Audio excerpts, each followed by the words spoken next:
ఈ పైల్స్లో కొంతమంది bleeding piles అనేది కనిపిస్తాయి, కొంతమంది ఎక్స్టర్నల్గా బయటికి చిన్న చిన్న ఉండల్లా కనిపించడం జరుగుతూ ఉంటుంది. లేదంటే ఫిషర్స్ కానీ అంటే క్రాక్స్ లాగా రావడం, దాంతో బ్లీడింగ్ అవ్వడం, పెయిన్ రావడం, మంట రావడం, ఇలాంటి సిమ్టమ్స్ అన్నీ కనిపిస్తూ ఉంటాయి. సో కొద్ది మందిలో ఫిస్టులాస్ కూడా డెవలప్ అయ్యే అవకాశాలు ఉంటాయి. అంటే చీము లాంటిది అక్కడ మోషన్ పోయే మార్గం చుట్టుపక్కల నుంచి చీములాగా ఎవ్రీ టైం రిపీటెడ్గా రావడం జరుగుతూ ఉంటుంది. సో వీటన్నింటికి మెయిన్ రూట్ కాజ్ గ్యాస్ట్రిక్ ఇష్యూస్లో ఉండేటటువంటి కాన్స్టిపేషన్ అనేది. సో కాన్స్టిపేషన్ ఎవరికైతే మలబద్ధకం ఎవరికైతే నార్మలైజ్ అయిపోతుందో వాళ్ళలో ఈ ప్రాబ్లం అంతా కూడా పూర్తిగా నయమయ్యే అవకాశాలు ఉంటాయి.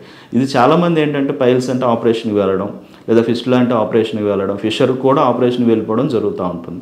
కానీ ఆపరేషన్ తర్వాత కూడా రిపీట్ అయిన కేసెస్ మేము చాలా చూడడం జరిగింది. సో అలా కాకుండా హోమియోపతి మందులు వాడితే కనుక ఆపరేషన్ అవసరం లేకుండా ఈవెన్ బ్లీడ్ అవుతున్న పరిస్థితిని కూడా హోమియోపతి మందులు వాడితే బ్లీడింగ్ ఇమీడియట్గా కంట్రోల్ అవ్వడం, పెయిన్ సివియర్గా ఉన్న పెయిన్ రిలీఫ్ రావడం, ఫిస్టులాస్ కూడా పూర్తిగా నయం కావడం లాంటివి మనం డెఫినెట్గా చూస్తాం. సో గ్యాస్ట్రిక్ ఇష్యూస్ని పూర్తిగా నయం చేస్తూనే అండ్ పైల్స్ ఇలాంటి కాంప్లికేషన్స్ కూడా పూర్తిగా నయం చేసే అవకాశం, ఆపరేషన్స్ అవసరం లేకుండా చేసే అవకాశం హోమియోపతి ట్రీట్మెంట్లో ఉందండి.